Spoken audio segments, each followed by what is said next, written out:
Hello movie lover వంచన movie poster ఏదో different గా ఉందని సన్న షో స్ట్రీమింగ్ అవుతుంటే చూశాను. పర్వాలేదు, ఇది ఒక crime investigation court drama genre movie. సరే, మూవీ ఎలా ఉందో రివ్యూలో చూద్దాం. మూవీ స్టోరీ విషయానికి వస్తే, అరకు వ్యాలీలోని ఒక church father Andrew Joseph RK Naidu suspicious గా చనిపోతాడు. పోలీసులు తన driver Chalam Srinivasarao main accused గా అరెస్ట్ చేస్తారు. అందరూ చలమే హంతకుడని నమ్ముతున్న టైంలో కృష్ణ ఉమా మహేష్ మారు అనే ఒక యంగ్ క్రిమినల్ లాయర్ చలం తరపున కేసు వాదించడానికి వస్తాడు. నిజంగా డ్రైవరే హత్య చేశాడా, లేక దీని వెనక పెద్ద నెట్వర్క్ ఏమైనా ఉందా అనే కోణంలో కృష్ణ ఇన్వెస్టిగేషన్ మొదలు పెడతాడు. ఈ ప్రాసెస్ లో తనకి ఎదురైన ప్రాబ్లమ్స్, ఇంకా తెలుసుకున్న షాకింగ్ నిజాలు, ఇంకా హంతకుడికి కృష్ణకి ఉన్న పర్సనల్ రిలేషన్ ఏంటి అన్నది ఈ మూవీ యొక్క మెయిన్ స్టోరీ. ఇంకా ప్లస్ పాయింట్ విషయానికి వస్తే, మెయిన్ గా కమర్షియల్ హడావిడి ఏమీ లేకుండా, అనవసరమైన సాంగ్స్ లేకుండా, ఇంకా కామెడీ ట్రాక్ కూడా పెట్టకుండా ఓన్లీ స్టోరీ మీద మాత్రమే ఫోకస్ పెట్టడం ఈ మూవీకి ఒక పెద్ద ప్లస్ పాయింట్. ఇంకా కోర్టు సీన్స్ లో లాయర్ల మధ్య జరిగే వాదనలు సినిమాటిక్ కాకుండా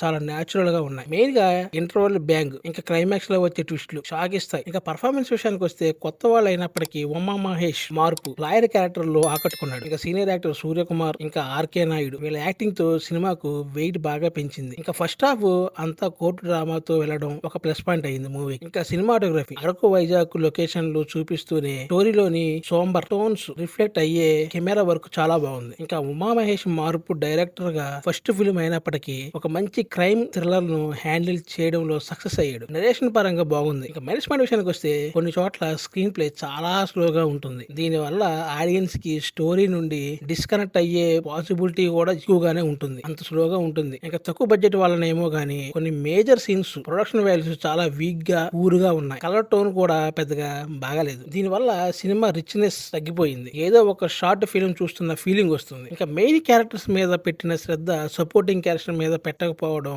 ఒక పెద్ద మైనస్. అందులోనూ విలన్ క్యారెక్టర్ మీద ఇంకా కొంచెం ఫోకస్ తీసుకొని ఉంటే సినిమా వేరే లెవెల్లో ఉండేది. ఎమోషనల్ సీన్స్ అనేవి మరీ సినిమాటిక్ గా ఉండి థ్రిల్లర్ మూడ్ ని డైవర్ట్ చేసేలాగా ఉంటాయి. ఇంకా బ్యాక్గ్రౌండ్ మ్యూజిక్ విషయానికి వస్తే, సీన్స్ ని పెద్దగా ఎలివేట్ చేయలేదు. బ్యాక్గ్రౌండ్ మ్యూజిక్ కొన్ని చోట్ల పర్వాలేదు అనిపిస్తుంది. మెయిన్ సీన్స్ లో అయితే బ్యాక్గ్రౌండ్ మ్యూజిక్ వర్కౌట్ అవ్వలేదు అస్సలు. ఎడిటింగ్ విషయానికి వస్తే కొంచెం కేర్ తీసుకుంటే బాగుండేది. సినిమా మొత్తం 2 గంటలే, కానీ సెకండ్ హాఫ్ లో కొన్ని ల్యాగ్ సీన్స్, ఫస్ట్ హాఫ్ లో కొన్ని ల్యాగ్ సీన్స్ తీసేసి ఉంటే మూవీ ఇంకా గ్రిపింగ్ గా ఉండేది. స్టోరీ బాగుంది, కానీ డైరెక్షన్ విషయంలో ఇంకా కేర్ తీసుకుంటే బాగుండేది. ప్రొడక్షన్ వాల్యూస్ దగ్గర, బ్యాక్గ్రౌండ్స్ మ్యూజిక్ దగ్గర, ఇంకా కాస్టింగ్ విషయంలో వీటన్నిటిలో జాగ్రత్త తీసుకొని ఉంటే మూవీ వేరే లెవెల్లో ఉండేది. ఇంకా నాకైతే ఒకసారి చూడొచ్చు అనిపించింది. ఫైనల్ గా ఈ మూవీకి నా రేటింగ్ 2.5/5. Thanks for watching.